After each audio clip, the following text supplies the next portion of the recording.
우리 하나님의 말씀, 오늘 보신 하나님의 말씀은 마가복음 14장 22절에서 27절까지입니다. 26절까지입니다. 신약성경 80페이지쯤 있습니다.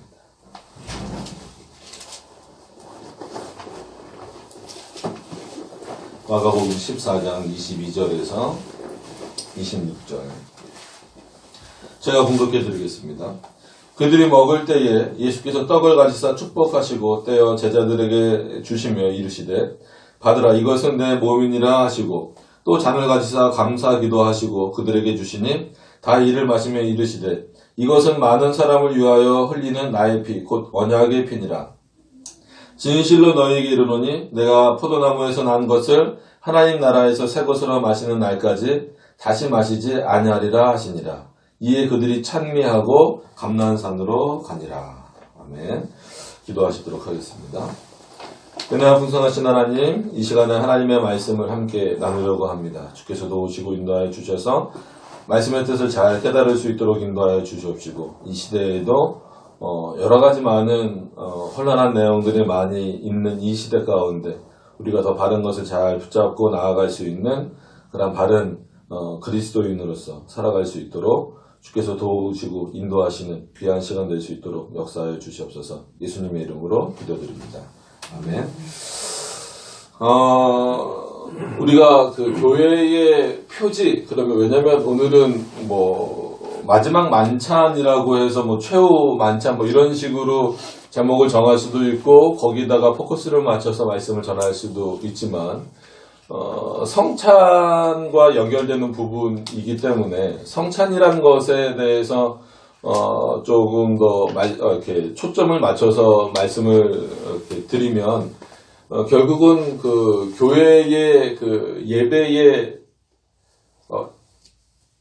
은혜 요소가 뭐냐라고 했을 때에 결국은 하나님의 말씀 그리고 세례와 성만찬, 우리는 두 가지 성례만 말하니까 이겁니다. 그러니까 많은 분들이 청교도를 어디까지, 그러니까 이 퓨리탄이라고 하는 이 청교도들, 일명 청렴하다, 깨끗하다라고 표현하는 이 청교도를 어디까지 포함시키느냐는 역사학자들이나 아니면 조직신학자들이나 이런 어떤 그 학자들마다 다 달라요. 목사님들도 생각이 다 다르고. 그래서 참 정의하기가 어렵지만, 나름 기준을 잡을 때는, 이제 그 영국에서 그 핍박을 견디기 어려워서 신대륙을 찾아서 이제 갔던 사람들. 그래서, 이제 먼저 이제 계셨던 분들한테는 늘 말씀드렸던 거지만, 넌 컨퍼미스트. 그래서, 그때 이제 레크레이션이라는 책을 영국 국교에서 만들어서, 종교개혁에 참여했던 목사들을 굉장히 괴롭혔어요. 영국에서 나가든지, 거긴, 영국은 이제, 그때 당시에도 좀 나눠져 있었잖아요. 스코틀랜드랑 잉글랜드랑 이런 식으로. 영국에서 나가든지, 아니면 목사직을 그만두든지, 그 기한을 줬어요. 그래서 그렇지 않으면, 한마디로, 그때는 그냥 죽음에 이르는 어떤 그런 일들인 거죠. 근데 그 오락의 책에 보면, 물론 이제 그 당시에 쓰여졌던 책이기 때문에 보면 그거예요. 나가서 승마하는 거를 허용해줘라. 그 다음에 체스하는 거를 허용해줘라. 그러니까 별거 아닌 것 같지만 그 당시 개혁교회 목사들, 지금으로 말하면 이제 개혁교회 목사들은 그거를 허용할 수가 없었던 거예요. 주일날. 그러니까 예를 들면 우리나라로 표현하면 야외 예배 이런 거겠죠. 주일날 이제 그렇게 하는 것들을. 그래서 나는 그 오락의 책에 동의할 수 없다. 컨펌이 동의한다라는 뜻이잖아요. 그래서 넌 컨퍼미스트, 그래서 나는 동의하지 않는다라고 해서 동의하지 않는 자들로 범위를 확 좁혀서 청교도들을 이해하는 게 어떻게 보면 여러분들이 청교도를 너무나 이렇게 방대한 여러 가지 내용들을 갖고 있는 청교도들 중에서 1차적으로 어떤 사람들이 미국으로 건너갔는가. 왜냐면 미국으로 건너갈 때 배가 바로 미국으로 가지 않았어요. 네덜란드도 들리고 이렇게 들려서 갔거든요. 그러면서 솔직히 그 안에는 도둑도 탔고, 뭐 여러 다양한 사람들이 많이 탔어요. 근데, 거기 내린 사람들을 그냥 뭐 메이플라워 타고 갔다고 해서 다 청교도다 이런 식으로 이해를 하시면 안 되고, 거기서 우리가 핵심적으로 청교도다라고 부르는 사람들은 바로 non-conformist, 즉 영국 국교회에 동의하지 않는 자들. 그러니까 작게는 영국 국교회가 이 종교개혁 교회들을 이렇게 한마디로 이렇게 질서를 어그러뜨리고 무너뜨리고자 만들었던 그 오락의 책이라는 그것에 동의하지 않는 것.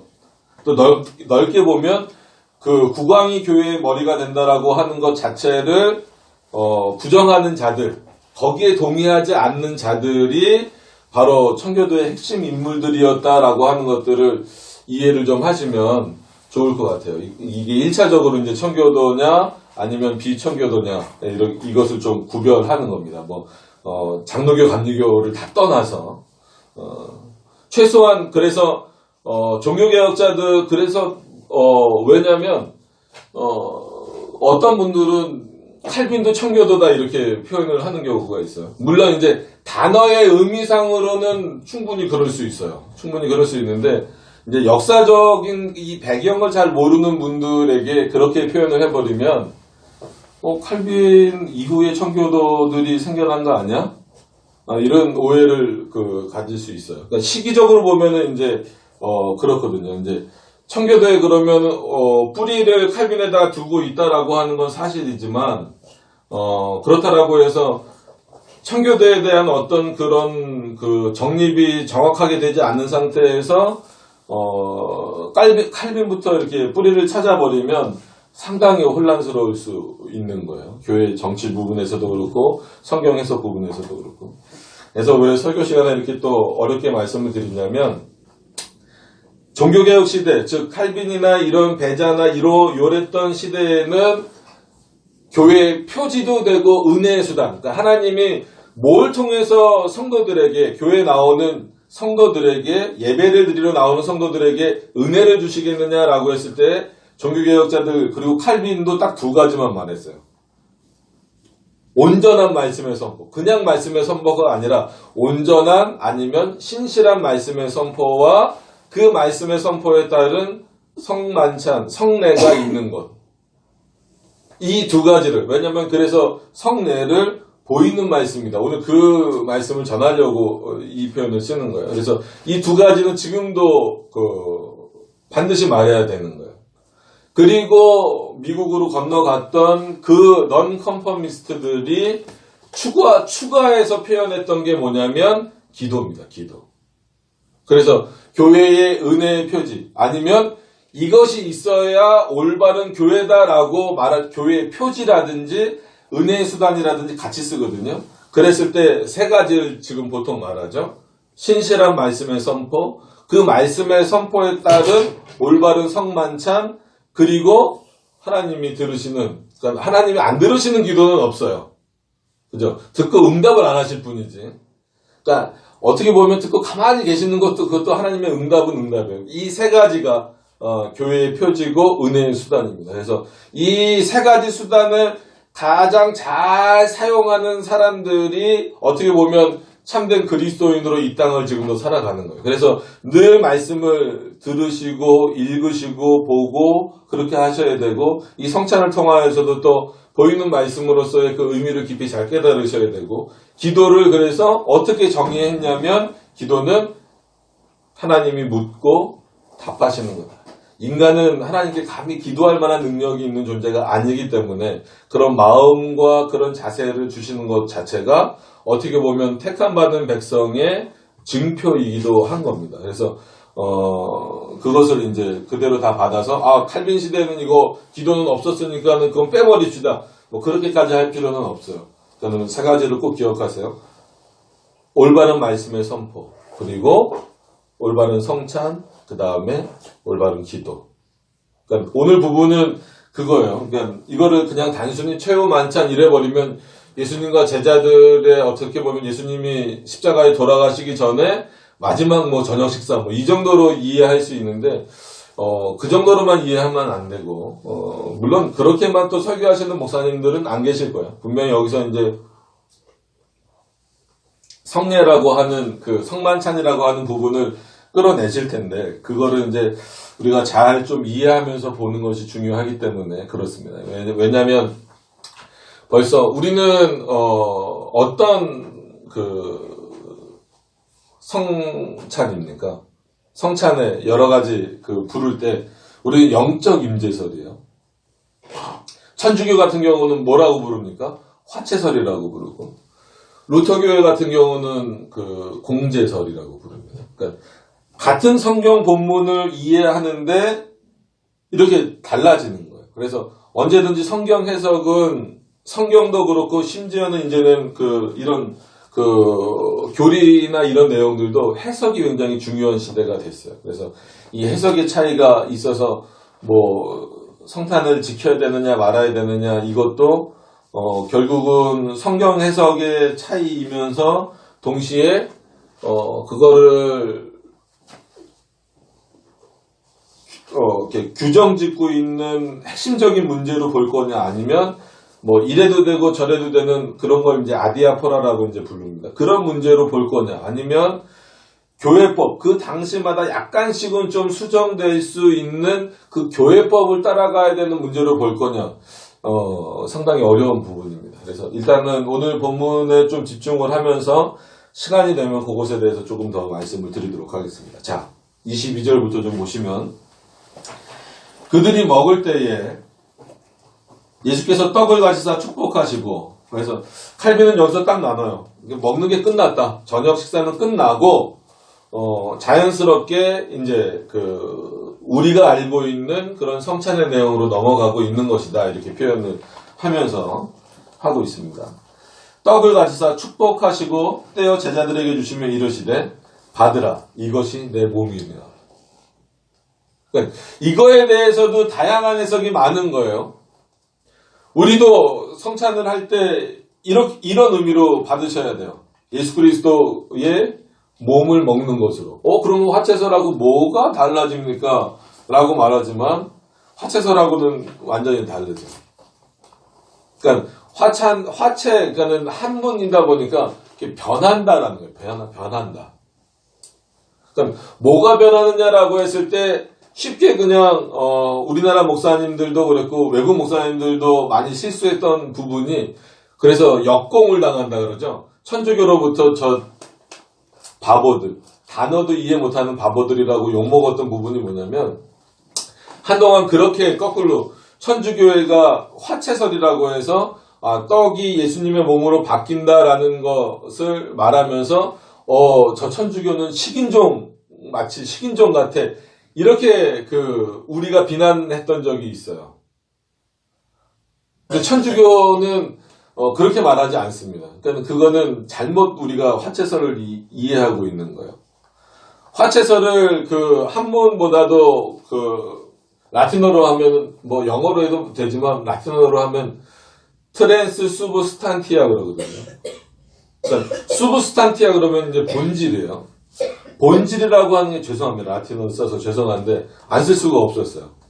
수브스탄티아 그러면 본질인데 이 본질이 트랜스 된다. 우리가 전철역 갈아탈 때도 뭐 이번 역은 뭐 트랜스퍼 하는 역입니다. 이렇게 나오잖아요. 그러니까 본질이 변화됐다라는 거예요. 그런데 이 본질적 변화가 어떤 방식이냐면 우리는 실제로 이 성찬을 할 때 성령이 그리스도를 통해서 임재하시지만 그거는 그 떡의 본질은 변합니까? 안 변합니까? 안 변하는 거예요. 먹을 때 영적으로 먹는 거예요. 그래서 예수 그리스도가 이것을 받아 먹으라 이건 내 몸이라고 했을 때에는 우리들에게 진정한 양식이 누구냐라고 했을 때 바로 예수 그리스도가 우리의 진정한 양식이 된다라는 의미입니다. 근데 천주교가 말하는 요즘에도 미사에서 드리는 것 왜 그래서 화채설을 비판을 하냐면 뭐 떡으로 비유할 만한 게 카메라가 있어서 만약에 이걸 떡이라고 한번 해봅시다. 그러니까 요런 비스킷 같은 걸 줘요. 거기 가면 그러면 잘 이해를 하셔야 돼요. 그래야 식인종이라고 말했다가 또 거꾸로 혼나지 않습니다. 떡의 본질은 거기서도 안 바뀐다 그래요. 이게 트랜스 된다고 말하지 않아요. 그래서 어려운 거예요. 이 화채설을 이해할 때. 그러니까 잘못 글을 읽으면 칼빈의 글에 우리도 예수님의 몸을 먹는다고 말해요. 실제로 먹는 거예요. 여러분. 우리도 실제로 먹는 거예요. 천주교도 실제로 먹는다라고 말해요. 근데 우리는 그 실제로 먹는다라는 개념을 어떤 방식으로 이해하냐면 영적인 방식으로 그가 실제로 임재하시는 것을 기억하면서 그 떡을 먹음으로 인하여서 예수 그리스도가 나의 진정한 양식 그리고 나의 진정한 구원자가 되신다라는 것을 확인하는 것입니다. 그래서 우리는 영적 임재설이면서 동시에 실제설이라고 말하는 거예요. 이거는 이제 그 루터주의하고도 비슷하긴 한데 그래서 이게 상당히 어려운. 근데 아까 말씀드렸다시피 천주교회 같은 경우는 겉 모양은 그냥 뭐예요? 떡이에요. 근데 뭐가 바뀌었다는 거예요? 눈으로 보기엔 떡이지만 이 그 사제가 성찬을 집행하는 그 순간부터는 이제는 이게 뭐가 된 거예요? 이 떡이라고 하는 눈에 보이는 유형적인 본질은 변하지 않았어도 이 떡 안에 들어가 있는 그 본질은 뭘로 실제로 바뀌었다라고 말하는 거예요. 그게 트랜스 됐다는 거예요. 그러니까 이게 그게 무슨 얘기예요? 무슨 차이가 있어요? 근데 그게 엄청나게 큰 차이가 있는 거예요. 우리는 이거를 예수님의 몸입니다 라고 해서 뭐 요즘에는 뭐 카스테라로 많이 하지만 먹잖아요. 그럼 먹을 때도 이거 뭡니까? 겉에 보이는 거나 속의 본질이나 다 빵이에요. 떡이에요. 무슨 말씀인지 아시겠죠? 성찬 전에도 떡이었고, 본문이니까 그냥 떡이라고 합시다. 떡이었고, 성찬 중에도 이거는 뭐예요? 우리가 먹을 때도 떡이에요. 성찬이 끝나도 이거는 뭐예요? 떡이에요. 보이는 본질도 아니면 내재적 본질도 다 떡이에요. 먹는다라는 의미에서만 실제적인 거고 어떤 게 더 실제적인 거냐면 그리스도가 늘 항상 임하시지만 성찬 때는 특별히 더 그 성찬의 은혜를 부어주시기 위해서 왜냐하면 성찬을 다른 표현으로 뭐라고 말하냐면 보이는 말씀이다. 기억해 놓으시길 바랍니다. 보이는 말씀. 근데 천주교는 그 개념이 없어요. 왜 그 개념이 없냐면 성찬 전에는 우리랑 똑같아요. 이거는 뭐예요? 보이는 본질도 안에 내재되어져 있는 본질도 뭐예요? 그냥 떡이에요. 근데 사제가 집행하는 순간부터는 눈에 보이는 본질 이건 뭡니까? 떡입니다. 그러나 실제로 그러니까 이 실제로 영적으로가 아니라 실제로 뭐가 됐다라는 거예요? 예수님의 몸이 됐다는 거예요. 이게 그러니까 성찬이 끝났잖아요. 성찬이 끝난 이후에도 화채설은 뭘 주장하는 거예요? 이거는 보이는 것은 여전히 떡이지만 안에는 뭘로 바뀌었다. 우리 눈에 보이진 않지만 그 안의 본질이 트랜스 됐다는 거예요. 그러니까 식인종이라고 말하면 거꾸로 너네는 화채설의 본질도 모른다 이러고 나오는 거예요. 그래서 칼빈이 기독교 강요에 그렇게 비판을 한 거예요. 너네가 그렇게 예수 그리스도를 생각한다라고 한다면 너네가 그걸 어디다 두겠느냐. 여러분 지금은 아마 냉장고도 있고 뭐도 있지만 이거를 다 소비하기 전까지는 냉장고에 넣어놓더라도 일정 기간 지나면 상할 수 있잖아요. 근데 그때는 창고에다가 보관을 해뒀단 말이에요. 그러면 아무리 좋은 창고여도 그 시대에는 그 쥐나 이런 것들, 그 들짐승들이나 이런 것들이 그 창고를 갉아먹고 들어갈 수 있잖아요. 실제 그런 일이 많았고. 그래서 칼빈이 기독교학이나 이런 데서 너네는 예수님의 몸을, 그러니까 이건 그 화채설을 주장하는 천주교를 향해서 말하는 거예요. 너네는 예수님의 몸을 쥐와 들짐승의 먹잇감으로 만들어버린 자들이다.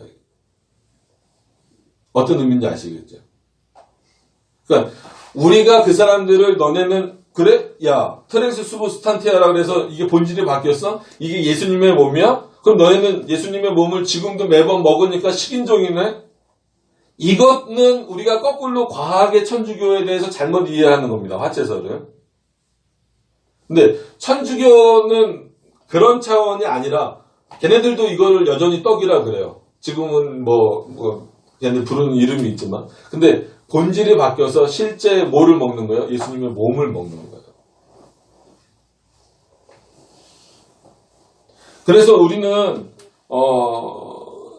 나중에 이제 잔이 나오지만, 내 피다 하고 주잖아요. 그러면은, 먹다가, 저도 이제 교회에서 성찬식 많이 해봤으니까, 먹다가 흘리는 경우도 있어요. 그럼 우리는, 만약에 흘리면 어떻게 해요?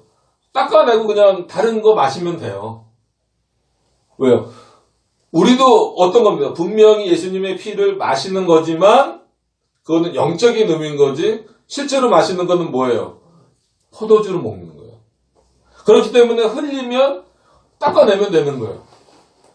근데 천주교회는 이거를 흘리면 됩니까? 안 됩니까? 안 되니까 사제들이 자기네들만 먹는 거예요. 그러니까 사제들만 먹어야 된다라는 게 아니라 맨 처음엔 천주교회도 줬어요.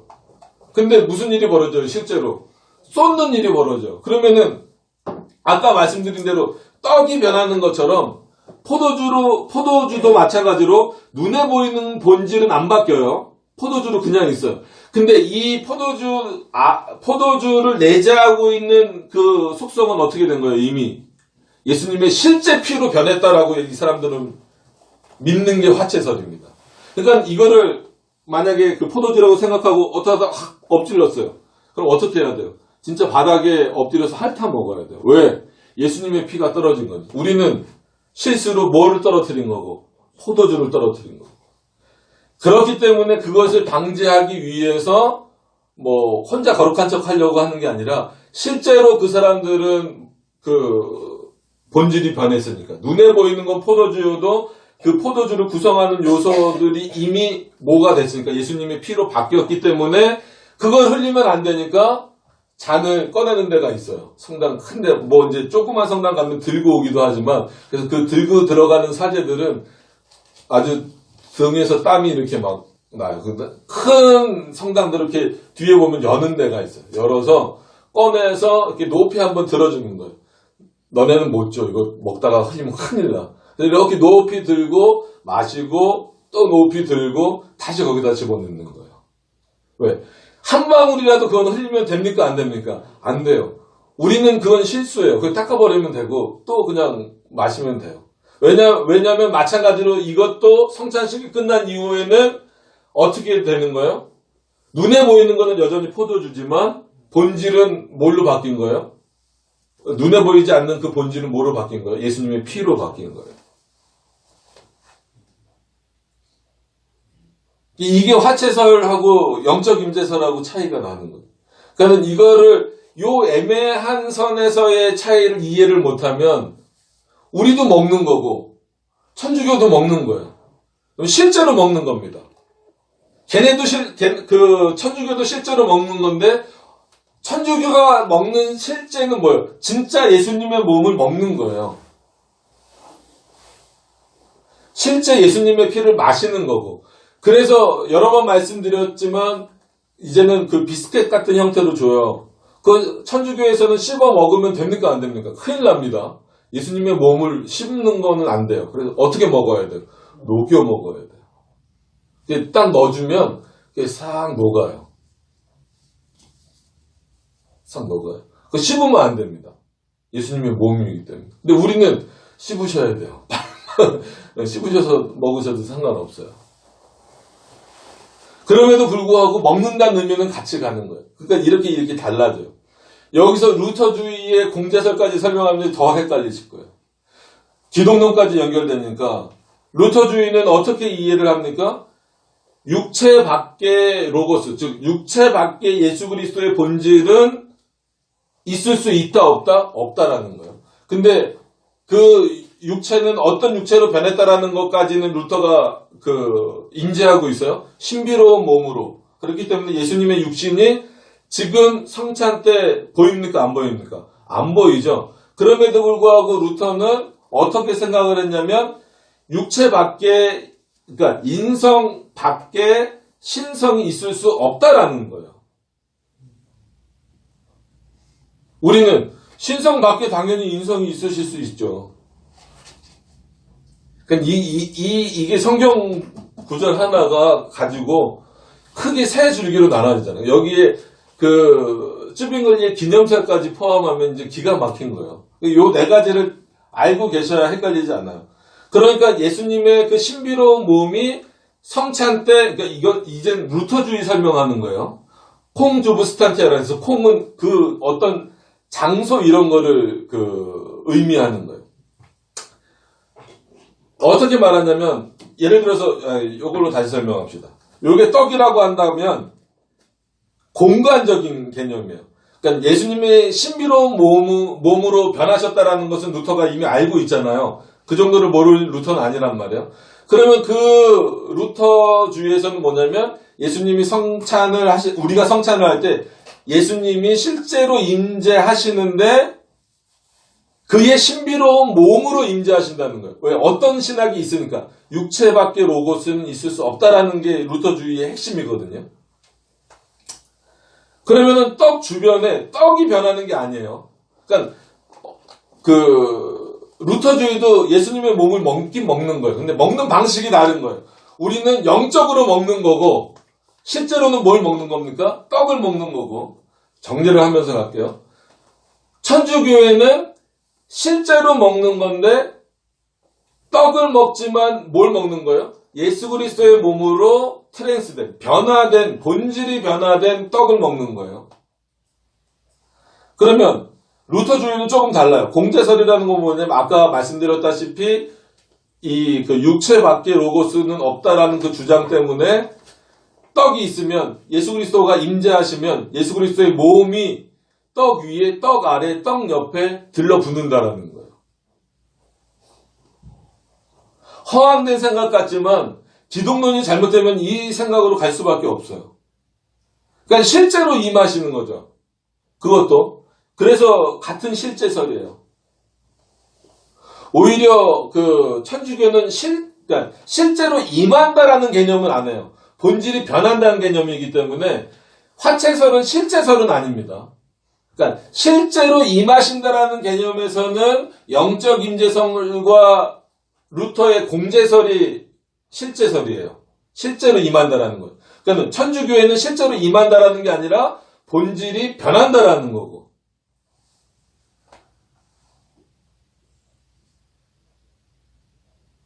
재미없고 어렵고 그러시죠. 근데 이게 상당히 중요합니다. 이거 일치를 못 이루고 있는데 어떻게 그 에큐메니칼 교회 일치가 되겠습니까? 교리의 일치가 되고 이게 결국은 성경 해석의 방식이란 말이에요. 나중에 우리가 소요리 문답하면서 성만찬 할 때 다시 또 다룰 겁니다. 그래서 공간적으로 임하신다는 거예요. 그래서 그걸 먹는 거예요. 그러니까 실제적으로 먹는 거죠. 그러니까 이런 식으로 다 차이가 납니다. 그러니까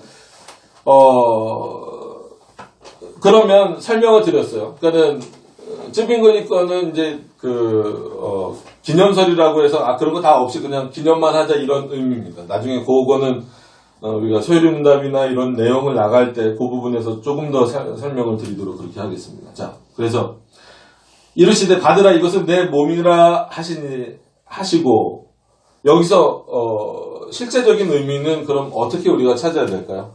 이제 후대에 이 성만찬을 하는 그 방식들에 대해서는 설명을 드렸어요. 왜냐면 이걸 모르기 때문에 그냥 천주교가 뭐가 잘못됐는지 우리랑 어떤 차이가 있는지 이런 것들을 잘 몰라요.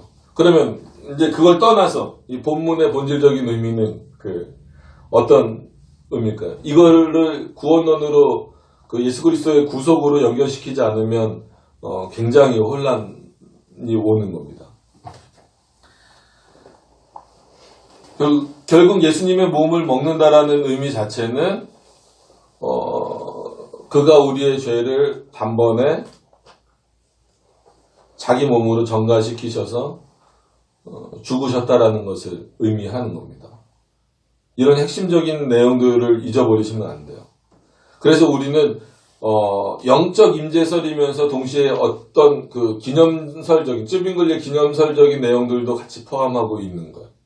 지금 우리가 성찬을 한다라고 해서 다시 예수 그리스도를 죽이는 게 아니고 다시 그거를 어떤 구속의 행위를 하는 건 아니에요. 구원의 은혜를 감사하고 그 구원의 은혜에 감격하는 일은 얼마든지 할 수 있어도 이거를 다시 구원의 행위로 끌고 가서는 안 된다라고 하는 겁니다. 근데 천주교는 왜 매 주마다 오히려 성찬을 하냐면 매 주마다 뭘 해야 돼요? 예수 그리스도를 먹는 행위. 이거는 이 행위는 뭐냐면 예수 그리스도를 죽이는 행위. 그러니까는 예수 그리스도를 제사 드리는 행위란 말이에요. 이 행위를 끊임없이 반복해야만 구원에 이를 수 있다라고 믿는 거예요.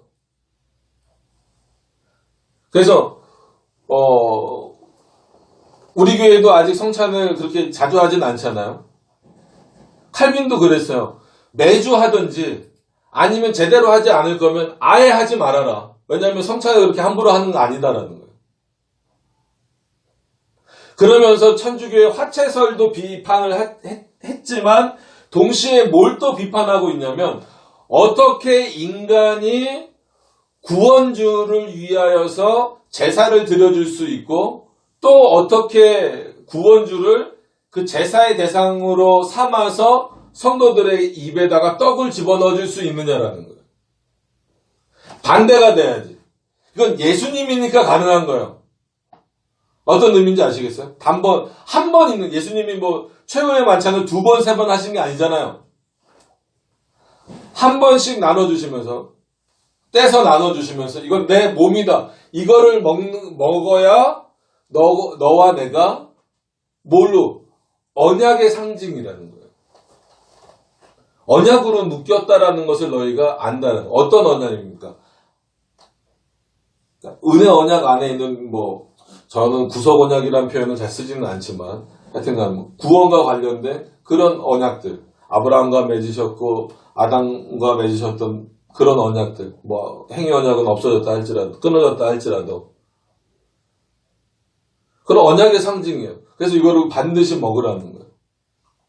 그래서 우리는 그 언약을 기억하고 확인하면서 그 성찬의 자리에 참여하는 거지.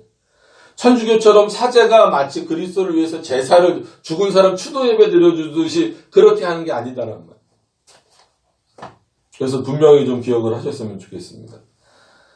자, 그리고 나서 또 잔을 가지사 감사기도 하시고 그들에게 주시니 다 이를 마시며 이르시되 이것은 많은 사람을 위하여 흘리는 나의 피니 곧 무슨 피라? 언약의 피라. 많은 사람이라고 해서 불특정 다수는 분명히 아닙니다. 그죠? 당연히 누구겠어요? 택자들이죠. 그러니까 여기서도 그 화채설이 충분히 비판될 수 있는 것은 그러면 그런 논리라고 한다면 본인들이 그 구원과 관련돼서 매 주마다 예수 그리스도의 본질로 변화된 그 화채된 그 예수님의 몸과 예수님의 피를 먹고 마셔야 된다라고 한다면 바닥에 흘리는 위험성이 있다 할지라도 어떻게 해야 돼요? 계속 먹어야 되죠. 그러니까 안 먹잖아요. 안 주잖아요. 왜냐하면 이런 표현이 있어요. 이는 많은 사람들을 위하여 흘리는 나의 피, 곧 언약의 피니라. 그럼 사제들만 언약의 피를 먹으면 어떡해요? 모든 성도들에게 다 줘야지. 어떤 의미인지 아시겠죠? 그래서 칼빈이 말하고 있는, 그리고 칼빈 후대의 모든 개혁신학자들이 말하고 있는 영적 임재설은 이런 차원이 있는 거예요. 언약의 차원과 더불어서, 그럼 이 언약에서만 딱 머물러 버리면 그 언약도라고 불리는 그 언약 신약으로 그냥 커버넌트죠. 커버넌트 신학으로 탁 머물러 버리는 경우도 있어요. 이게 결국은 어디로 다시 올라가야 돼요? 신적 작정으로 올라가야 돼요. 하나님 만세전에 택하신 자들을 위해. 물론 공교회에서는 누가 택자인지 누가 유기자인지 확인할 수 없는 차원에서 모두가 다 하나님의 백성이라고 인정하는 차원에서 이 성찬을 실행하는 거니까 그러니까 함부로 하지 않는 겁니다. 성찬을 하는 그 주일에는 뭔가 조금 더 다른 마음을 가지고 그렇게 참여하는 거예요. 아이들을 참여시키지 않고 세례받지 않은 사람을 참여시키지 않는 것은 차별하는 게 아니라 그리스도의 은혜를 단절시키려고 하는 게 아니라 이 성찬이 가지고 있는 의미가 보이는 말씀이기 때문에 그렇다라는 거예요. 실제로 그 그리스도의 구속을 체험하고, 그러니까 체험한다라는 게 뭐 어떤 외부적이거나 내 몸의 어떤 상태의 변화 이런 거보다도 다시 한 번 더 그리스도가 나의 구원자다라고 하는 것을 확인하는 그런 차원에서의 그 성찬입니다. 반드시 그런 의미를 우리가 갖지 않으면 성찬을 할 의미가 없어요. 그러니까 요즘엔 한국교회, 천주교 말고 그냥 일반적인 교회에서는 너무 성찬이 없어서 문제지만 성찬이 너무 남발되는 것도 문제예요. 그러니까 천주교는 나중에 어떻게 돼요? 사제들이 뭐 종무성사니 뭐 이런 거 할 때마다 다 뭐예요? 성찬하잖아요. 돌아다니면서 사적으로 하잖아요. 사적으로. 이건 사적으로 하는 게 아니라 공적으로 해야 된다라고 정해놓은 건데. 왜냐하면 25절에 보면 25절을 어떻게 이해하실지 모르겠지만 25절을 보면 진실로 너희에게 이르노니 내가 포도나무에서 난 것을 하나님 나라에서 새 것으로 마시는 날까지 다시 마시지 아니하리라.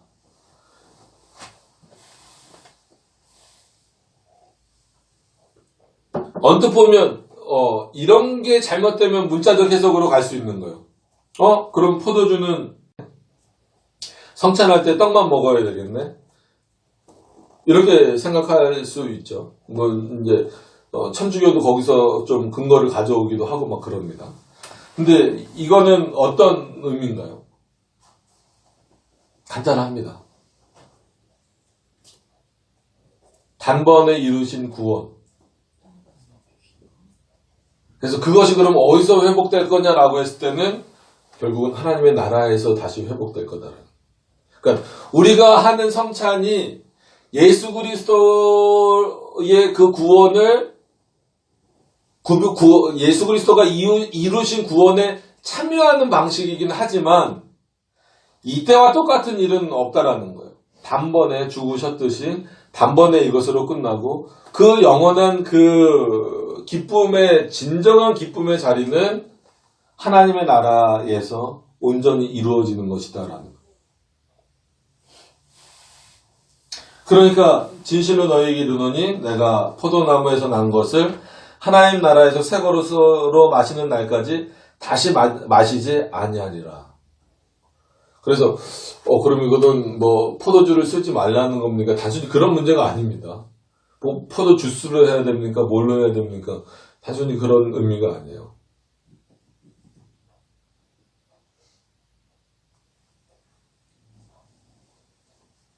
단번에 이루신 구원, 그리고 그 구원에 참여하게 하시는 어떤 그 예수 그리스도의 그 구원 사역의 핵심적인 내용입니다.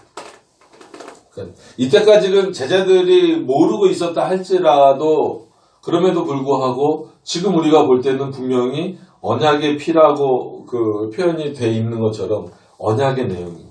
우리가 성찬에 참여하는 것은 그 보이는 말씀을 우리가 눈에 보이는 말씀이라는 게 뭐예요? 결국 떡과 포도주가 보이는 거잖아요. 그것을 봄으로 인하여서 뭐를 다시 한 번 더 확인하는 거예요? 우리의 구원자, 우리의 영원한 중보자 되신 그리스도. 그 구원 사역을 이루신 삼위일체 하나님의 그 은혜들을 생각하는 거예요. 그것을 날마다 그 성찬을 할 때마다 확인하는 겁니다. 그래서 그 임재하시는 방식을 쓸 때 성령을 통하여, 그래서 어거스틴이 정리해 놓은 그런 삼일체 방식을 그대로 따르는 거예요. 왜냐하면 뭐 이렇게 하면 혹시 세 분으로 오해하실까봐 그렇지만 그냥 요 본문이기 때문에 한번 설명을 드리면 삼일체 하나님이 편재하시지만 성부도 편재하십니까 안 하십니까? 편재는 어느 곳에나 계신다는 거예요. 성부도 편재하시죠. 성자 즉 예수 그리스도도 어느 곳에나 계십니다. 지금도 편재하세요. 성령도 어느 곳에나 편재하세요. 희한하게 성령은 편재 안 하고 있다가 목사님들이 이렇게 막 그 임파테이션이나 이렇게 성령 받으라 이런 거 할 때 마치 오시는 것처럼 생각하는데 그렇지 않아요. 삼일체 하나님의 외부로의 사역은 나누어지지 않는다라는 이 정의를 갖고 있는 그 신학적 사고 안에서는 성부건 성자건 성령이건 어느 곳에나 어느 시대나 편재하고 계시는 거예요.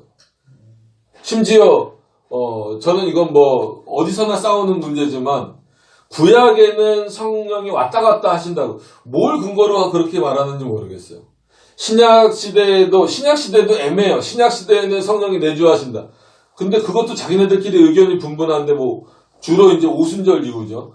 오순절 이후에 성령이 뭐 불같이 임하신 이후에부터 성령이 내재하신다. 그러면 그렇게 말해버리면 어떻게 보면 성경의 흐름과 문자적 흐름에 맞는 것처럼 보이지만 우리가 구원의 서정 지금 오후에 계속 하고 있는데 구원의 서정의 핵심적인 그 주체가 성령이신데 그럼 구약 백성은 어떻게 구원받아요? 왔다 갔다 하시는. 그리고 성령이 왜 왔다 갔다 하셔야 돼요? 그러실 이유가 없는 거예요. 그분도 창조주인데. 여러분 그걸 반드시 기억을 하셔야 됩니다. 그럼에도 불구하고 성찬 때 우리가 어떻게 표현합니까? 성령을 통하여 그리스도가 그 자리에 임재하신다. 그 방식이에요. 이 땅에 역사하시는 방식이 그런 방식이다. 특히나 성찬을 할 때에는 성부가 명령하셨고 물론 예수 그리스도가 제정하셨고 성령이 그것을 실행하시는 방식 뭐 이렇게 표현도 하기도 하지만 어쨌거나 삼위일체 하나님이 동시에 역사하시는. 그럼에도 불구하고 우리가 그리스도에게 초점을 맞추는 것은 우리의 중보자 되신 그리스도가 먼저 이 성찬을 제정하셨기 때문에 그렇다라고 하는 거예요. 오늘은 이 본문 안에서만 좀 이것을 이해해 보려고 합니다. 왜냐하면 이거를 이제 그 아담 시대까지 좀 끌고 올라가는 것은 이제 교리를 하면서 우리가 좀 확인해야 될 그런 문제입니다.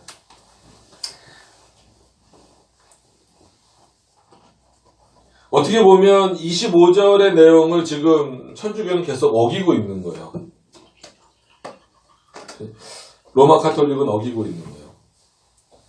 반드시 분명히 새 것을 마시지 않는다라고 그건 하나님의 나라에 가서 완성될 것임을 설명하고 있음에도 불구하고 어떻게 보면 천주교는 그 반펠라기오스주의이기 때문에 즉 인간과 예수 그리스도의 신인협력적인 그 구원 사상을 가지고 있기 때문에 여전히 그리스도를 날마다 그러니까 왜 그리스도를 날마다 죽여야 돼요? 천주교의 입장에서 보면 그 날마다 매 주마다 그리스도를 죽임으로 말미암아 지금 우리가 구원의 도움을 받겠다라는 거예요. 그리스도가 2000년 전에 십자가에 한 번 죽으심으로 그 구원이 완성된 것이 아니다라는 개념과 더불어서 2000년 전에 죽으신 그 죽으심으로는 부족하다라는 개념이 있기 때문에 천주교는 날마다라기보다는 매 주마다 그 성찬을 통하여서 마치 의식화됐죠. 의식화된 그 행동을 통하여서 그 행위에 참여함으로 말미암아 자기가 그 구원에 이르는 길을 걸어가는 것처럼 생각을 하는 거예요. 예수님은 딱 막으셨어요. 계속해서 이것을 너희들이 나를 기념하듯이 기념해야 된다라고 말씀하시면서도 동시에 어떤 의미로서는 언약과 구원의 의미로서는 이건 단번에 끝난 거다. 지금 내가 떼어주는 떡으로 내가 너희에게 주는 이 포도주로 끝난 거다라는 거예요. 이제는 그것을 너희가 반복적으로 하면서 나를 기념하지만 그 기념하는 방식 속에는 뭐가 끝났다라는 것이 들어가 있어야 돼요. 구속이 그리스도로 인하여서 완전히 이제 끝났다라는 게 들어가 있어야 되는 거예요. 그것이 없기 때문에 날마다 그리스도를 죽이려고 하는 거예요. 매 미사 때마다 예수 그리스도를 위한 제사를 드리려고 하는 거예요.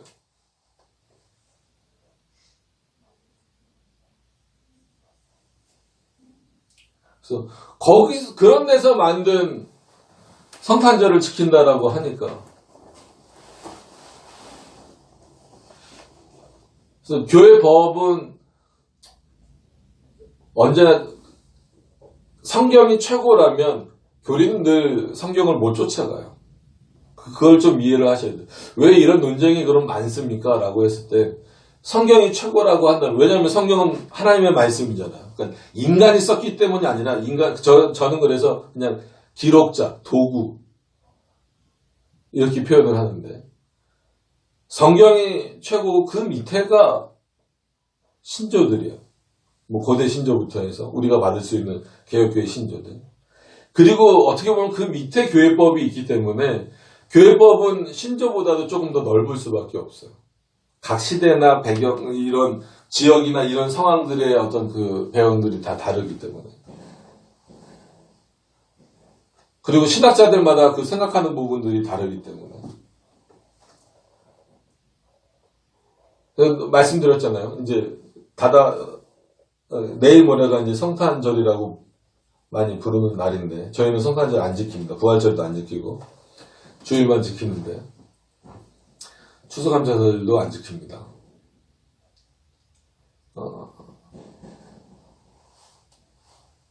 칼빈 같은 경우를 이제 많이 예를 들죠. 많은 분들이. 근데 칼빈도 100% 완벽하지는 않아요. 그러니까 칼빈에게 있어서는 두 가지 면이 다 나타나요. 그런 절기를 지키면 안 된다. 그래서 강하게 그 절기를 지키는 것에 대해서 비판하는 설교를 하면서도 동시에 이 연약한 성도들을 위하여서 일정 부분 또 허용하는 부분들이 있어요. 그래서 기독교 강요 같은 거를 잘못 읽으면 오히려 이상한 방향으로 갈 수 있습니다. 읽지 마시라는 얘기가 아니라 정확하게 잘 읽어내셔야 된다. 심지어 칼빈은 주일에 대해서도 주일 성수를 그렇게 강조하면서도 어떤 부분에 가서는 그 주일날 말고 일주일 중에 편한 날을 골라서 예배드리면 된다라는 문장이 있어요. 그 부분만 딱 따와갖고 봐라, 칼빈도 주일 성수에 대해서 이렇게 좀 열어놨다. 그건 열어놓은 게 아니에요. 왜냐면 주일 성수를 할 수 없는 사람들 있잖아요. 예를 들자면 지금 의사들 주일 성수하겠다고 응급실 있는 사람들 다 나와버리면 많은 생명이 어떻게 될 수 있어요? 죽을 수 있잖아요. 그런 특수한 경우에 일주일에 하루를 정해서 예배를 드릴 수 있다라고 표현을 하는 거지, 그렇게 오해를 하면 안 됩니다. 그래서 이거는 오늘 본문하고는 관련이 그렇게 크게 없을 수는 있어요. 근데 요즘이 아니라 매년 요맘때 아니면 그 3, 4월 그 부활절 그리고 요 성탄절 요때가 되면은 엄청 논쟁이 붙어요. 왜냐면 그래서 어떤 분은 글을 쓸 때 칼빈에게 아쉬운 점이 그거다. 왜 좀 확실하게 말을 해놓지. 어떤 설교에서는 성탄절을 지키면은 마치 우상 숭배에 가깝고 이단과 사단의 노름에 빠지는 거다라고 설교를 해놓고, 또 어떤 그러니까는 성탄절이 크리스마스가 여러 번 왔을 거 아니에요. 또 어떤 해에는 왜 또 이 성탄 때 그리스도의 그 죽으심과 이런 의미들을 잘 생각해야 된다라고 설교를 했는지, 차라리 그냥 일관되게 지키라든지 아니면 그걸 우상숭배라고까지 표현을 하고 사단의 노름에 놀아나는 것이다라고 표현을 했으면 그것으로 밀고 나가든지 해야지 왜 그렇게 했냐라고 아쉬움을 토로하는 목사님들도 있어요. 그렇기 때문에 그럴 때는 이런 신조들이나 이런 것들의 도움을 받을 수밖에 없습니다. 그리고 칼빈의 본래 의도를 생각해보면, 그래서 전체 그런 신학을 생각해보면 칼빈에게 있어서 중요하지 않은 문제가 아니었고, 늘 저는 배려로 봐요, 배려로. 근데 칼빈을 그렇게 이해하는 거를 마치 엄밀한 자들 아니면 이렇게 17세기만 아는 자들 이렇게 표현하는 것에 대해서는 좀 많이 안타깝죠. 왜냐하면 그 후대 인물들 죄송합니다. 이런 인물들이 익숙하지 않은 분들도 계실 텐데, 길레스피라든지 존 녹스라든지 이런 사람들은 굉장히 강하게 지키면 안 된다고 표현을 했어요. 그게 이제 외민에도 영향을 줬어요. 그래서 외민의 초기 해설서, 이건 외민 초기 해설서예요. 이 외민 초기 해설서에서는 다 지키면 안 된다는 거예요. 근데 그게 우리나라 교회 헌법은 어쩔 수 없이 어디에 영향을 받았어요? 미국 교회에 영향을 받았단 말이에요. 미국에 넘어오면서, 그래서 제가 설교 초반에 그런 말씀을 드린 거예요. 청교도를 어떻게 정의할 거냐. 그럼 이 넌컨퍼미스트라고 하는 동의하지 않는 자들 중에서는 우리가 말하는, 지금으로 말하는 개혁신학자들만 있는 건 또 아니란 말이에요. 최소한 그게 1차적으로 걸러낼 거긴 하지만 거기 안에는 뭐 일명 감리교도들도 있을 수 있고 또 그냥 복음주의적인 그 계열의 사람들도 있을 수 있고 철저한 칼빈주의 사람들도 있을 거란 말이에요. 이런 사람들이 미국 교회를 형성했고 거기서 미국 교회법을 만들고 그들이 외민을 표준 문서로 받아들이면 당연히 받아들일 수밖에 없죠. 영국 거지만 그 사람들이 거의 영국 사람들이 간 거나 마찬가지니까. 그렇게 받아들이면서 그것을 그 시대에 맞게 해설을 해 나가면서 결국은 이 당시 그 1647년도에 외민이 만들어졌을 때와는 다르게 1900년대의 해설들은 조금 다른 방식으로 외민을 해석한 거예요. 근데 예배 모범에 이렇게 나왔습니다. 읽어드릴게요.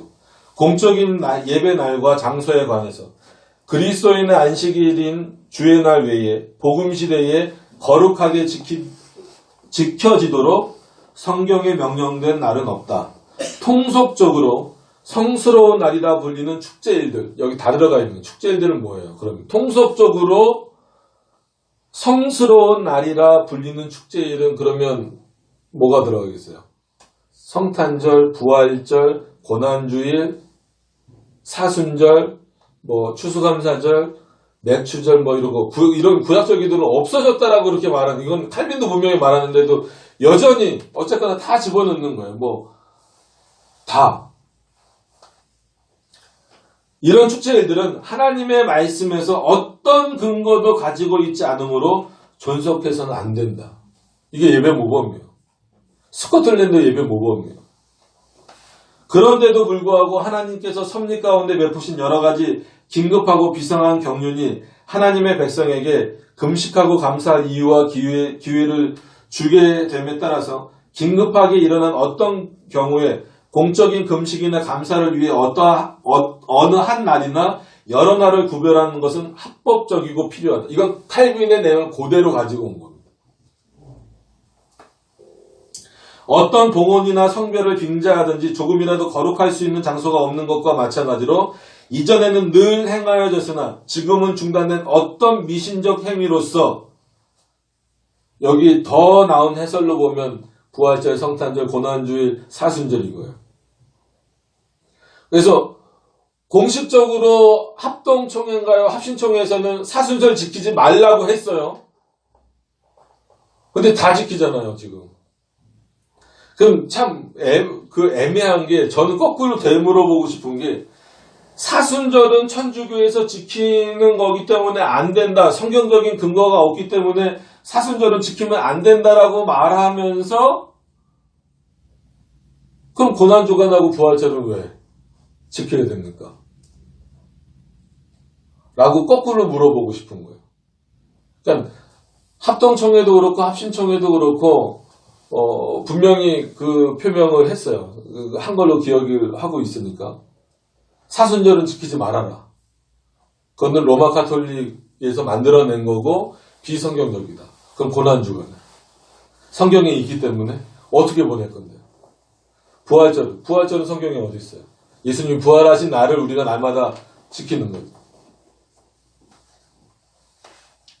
지금은 중단의 어떤 미신적 행위로서 그리스도인들이 하나님께 공적 예배를 드리기 위해 회합하는 것을 불법적이거나 부적합한 것으로 만들 수 있는 그러한 더러움에 지배되는 장소도 없다.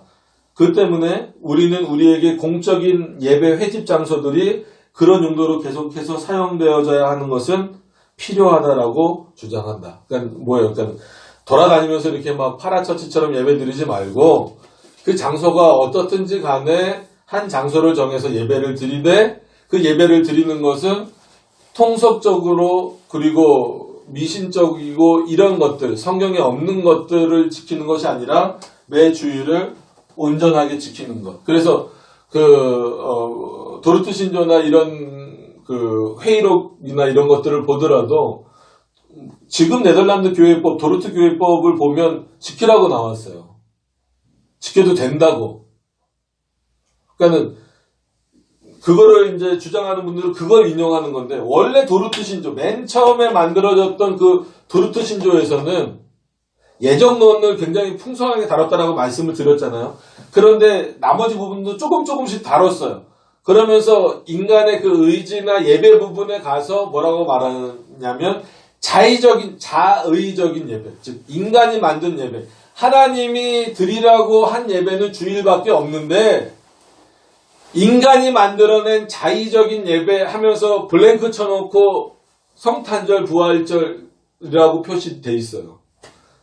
이런 자의적인 예배는 드리지 말라라고 도르트 신조에까지도 나왔단 말이에요. 근데 지금 현재 교회법이 마치 이거를 아디아포라로 탁 풀어놔 줬기 때문에 지키는 사람들에 대해서 그냥 존중을 하는 것 뿐이에요. 역사적으로 볼 때 이거는 한쪽으로 치우쳐져서 미국 신학을 몰라서가 아니라 역사적으로 볼 때 우리는 주일 이후에는 어떤 절기도 없습니다. 그건 분명한 거예요. 근데 어쨌거나 교단법이 있기 때문에 이제 교회법이 있기 때문에 그걸 또 전혀 무시할 수는 없기 때문에 지키는 것에 대해서 그냥 어떡하겠어요. 그냥 내버려 두는 것 뿐이지. 그럼 그거 하나하나 파고 들어가면 한도 끝도 없어요. 왜냐하면 크리스마스 트리는 부적이에요. 부적의 의미가 있는 겁니다. 우리나라 그 선왕당 같은 그런 개념이에요. 그 이쁜 장식이 불 켜 들어온다고 이뻐 보이는 게 아니라 그건 부적입니다. 부적의 의미가 있는 거예요.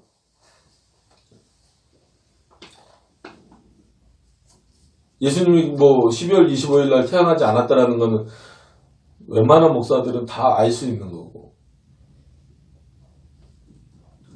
그럼에도 불구하고 그리고 크리스마스라는 용어 자체도 마스는 미사에서 온 용어라는 거는 언어를 조금만 공부하신 분들은 당연히 아는 단어고. 그럼 그게 그리스도를 위한 제사가 됐든 그리스도의 제사가 됐든 이제는 그런 제사는 드리지 말라고 예수님 스스로가 말씀하신 것에 대해서 용어 자체도 원래는 쓰면 안 돼요. 그러니까 이게 참 어려운 게 미국의 트럼프 대통령이 메리 크리스마스를 회복하겠다고. 왜냐하면 오바마가 다 없앴잖아요. 오바마는 친이슬람 정책을 폈었잖아요. 근데 일반 기독교를 다시 회복했기 때문에 여러분 몰랐었죠? 미국에서 메리 크리스마스 못했었어요. 오바마가 그 대통령으로 있을 때는. 근데 트럼프가 대통령이 되면서 메리 크리스마스를 다시 회복한 거예요. 그래서 다시 붐이 일긴 했는데, 기독교가 좀 이렇게 다시 이렇게 좀 회복됐다는 의미에서는 좋지만 그런 건 좀 더 아쉽죠. 반대로 그러니까 이제 중국에서 어떻게 해요? 못 지키게 하잖아요. 교회 다 때려 부시고 하고. 그러니까 어떤 분들은 글을 쓸 때 그렇게 쓰시더라고요. 한국 교회에서 성탄절 부활절 못 지키게 하니까 중국이 대신 그러니까 지키지 말라라고 하는 사람들이 있는데 중국이 대신 교회들을 핍박하면서 크리스마스나 교회만 못 지키는 게 아니고 아예 중국 모든 나라에서 성탄 행사를 다 금지시킨 거예요. 그러니까 일반 사람들도 그냥 다 좋아하잖아요. 다 금지시킨 거예요. 그러니까 그건 좋냐라는 식으로 이렇게 표현을 하는 그런 걸 보면서 이게 그렇게 해석되고 그렇게 받아지는 사람들도 있구나. 그러니까 일부 이단들, 하나님의 교회라든지 아니면 여호와의 증인이라든지 이런 데는 그러니까 빈틈을 보이지 말자라는 12시가 넘었어요. 죄송합니다. 빈틈을 보이지 말자라는 것을 저는 가끔 강조하는데 걔네들은 어차피 뭐 우리가 믿는 하나님 그런 거랑 관계가 없는 애들이잖아요. 사람들이잖아요. 그럼에도 불구하고 뭘 비판하냐면 우리는 성탄절 부활절 안 지킨다는 거예요. 너네는 왜 지키냐 이거예요. 그거 성경에 없는 건데 성경에 있는 대로 하자면서 왜 너네는 그거 지키냐는 거예요. 그러니까 이게 어떻게 합쳐지냐면요. 그래서 이 교회 역사나 교리 내용을 모르는 분들은 성탄절 지키지 맙시다. 부활절 지키면 안 됩니다. 라고 말하면 하나님의 교회예요? 여호와의 증인이세요? 이렇게 물어보는 사람들도 있어요. 그러니까 우리의 원래 교회 역사를 모르는 거예요. 종교개혁의 개념을 모르는 거예요. 그리고 어떤 분들은 또 그렇게 묻는 분들도 있어요. 부활절을 지키지 말라고. 예수님 부활을 부정합니까? 목사가 예수님의 부활을 부정하면은 목사할 이유가 뭐가 있어요? 성탄절을 부정하면 안 지킨다라고 하면 그럼 예수님의 그 이 땅에 오신 것을 부정합니까? 영지주의입니까? 아니잖아요. 그만큼 그 의미를 모르는 거예요. 그래서 안 지켰었던 것을 교회가 여러분 참 설교가 길어져서 죄송한데 그래서 제가 구약의 산당 비유를 그렇게 이런 절기 문제나 이런 거 할 때 여러 번 자꾸 드는 이유가 그거예요. 이스라엘 안에 원래 산당이 없었잖아요. 외부에서 들어온 거란 말이에요. 여러 민족하고 합쳐지다 보니까 말 그대로 산당은 이방신을 섬기는 곳이었는데 그게 문화적으로 이스라엘하고 막 섞이다 보니까 산당에서 이제 누구를 섬기게 되는 거예요? 하나님께 제사를 거기서 드리는 일이 발생이 되는 거예요. 물론 예루살렘 성전이 뭐 무너진 이유도 있지만 그래서 그 히스기야 앞쪽에 보면 히스기야서가 있는 게 아니라 그 앞쪽에 보면 여러 왕들이 산당을 없애려고 했다가 누구 때문에 못 없애요? 백성들 때문에 못 없애는 거예요. 그러면은 그 왕들은 뭘 인지하고 있는 거예요? 이 산당이 원래 우리 이스라엘 게 아니다. 즉 하나님을 섬기는 게 아니다라고 하는 것은 인지하고 있는 거죠.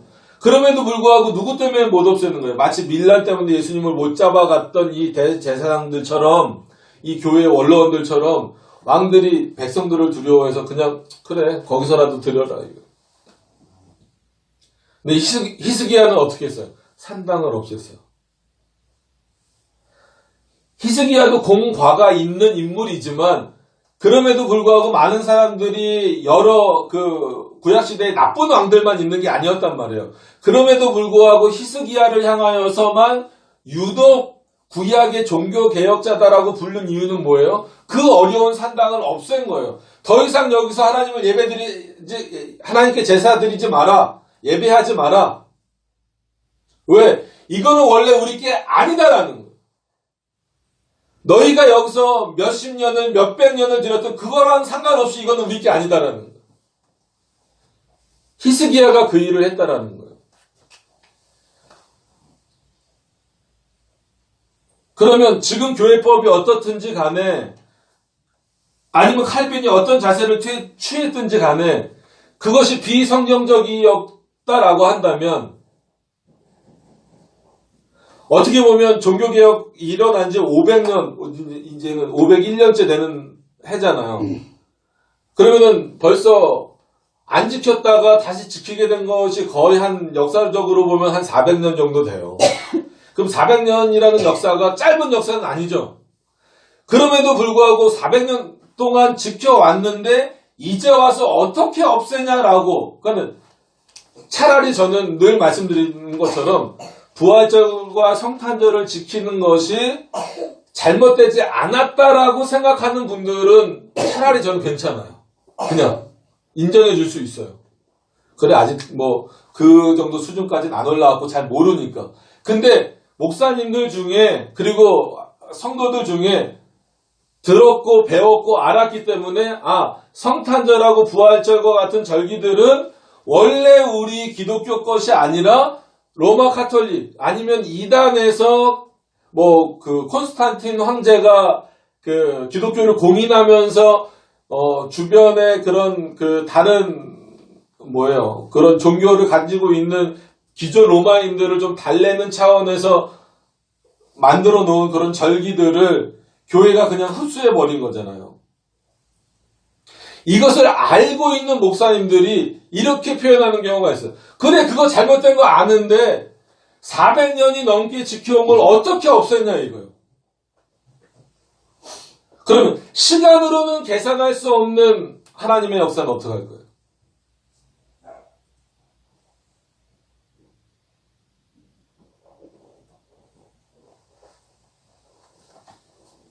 그래서 안 지키는 것을 마치 보수 꼴통으로 생각을 하는 지금 이 현재 분위기가 그냥 안타까울 뿐입니다. 성찬도 마찬가지예요. 얼마나 잘못 행하고 있는 곳이 많은지 몰라요. 복식 문제도 그렇고. 본질, 비본질 나눠서 이건 해도 괜찮고 안 괜찮고 누구 기준은 나누 성경이 기준이 되고 우리가 따라가는 신앙 고백서가 기준이 되고 결국은 그것의 해석의 기준이 되어야지. 처음 찾아오신 분도 있는데 이렇게 설교도 왔다 갔다 하고 성탄이 앞에 있어서 요 얘기는 좀 한 겁니다. 요즘에 한참 또 논쟁이 많이 요때만 되면 매년 일어나는 논쟁이에요. 수도 없이 매년 저도 몇십 년을 얘기하고 있는지 몰라요. 근데 이제는 예전에는 이렇게 개혁주의 최소한 개혁주의 하는 분들은 지키면 안 된다라는 입장에서 나머지 분들하고 싸웠는데 지금은 여기까지 갈 수도 없어요. 그래서 그 메이천이라고 하는 사람의 그 유명한 신학자잖아요. 메이천의 마음을 이해할 것 같아요. 이제는 개혁주의권 안에서도 칼빈도 지켰는데 이러고 나오니까 웨스트민스터에 지키지 말라는 조항이 없는데 이러고 나오니까 다른 데 신경 쓸 여력이 없는 거예요.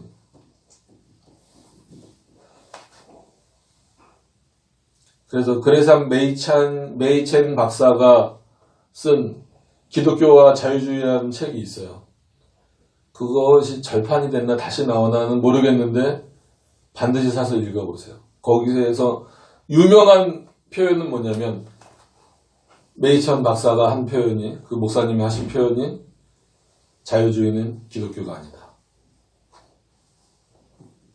그것 때문에 아주 난리 났었죠. 미국에서. 거의 그 목숨을 걸고 하신 말씀이에요.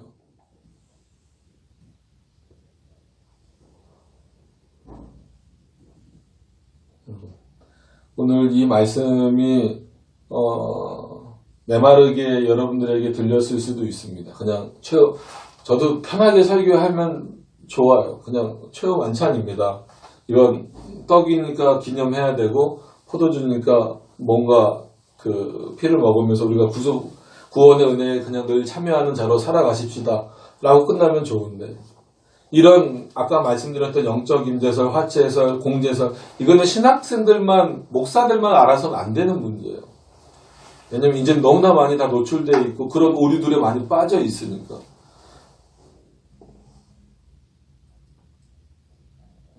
그런 부분들을 이해하시면서 또 이제 어차피 성탄이 다가와서 또 말씀을 드릴 수밖에 없었던 그리고 또 논쟁이 되니까 이제 개혁주의 안에서도 서로 지키냐 마냐의 문제로 싸우게 되니까 말씀을 드린 겁니다. 이런 문제들을 같이 고민해 보시면서 우리가 하나님의 말씀을 어떻게 그 말씀의 표지, 바른 말씀의 선포와 이 성찬의 의미를 보이는 말씀입니다. 베르보데이 그렇게 해갖고 이 보이는 말씀의 그 의미를 깊이 생각해 보실 수 있는 여러분들이 되셨으면 좋겠습니다. 그래서 올바른 성찬에 참여하는 여러분들이 그 의미를 깨닫는 여러분들이 되셨으면 좋겠습니다. 기도하도록 하겠습니다. 은혜가 풍성하신 하나님, 이 시대를 살아가고 있는 우리들이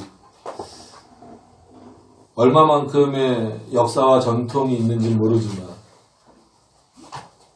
그것이 하나님의 말씀을 앞설 수 없다라는 것만 반드시 기억할 수 있도록 인도해 주셔서 내 몸이니 먹으라, 내 피니 마시라라고 하는 이 말씀을 왜곡하지 않고 그대로 그 언약의 구속의 언약에 참여하고 구원의 은혜에 참여하고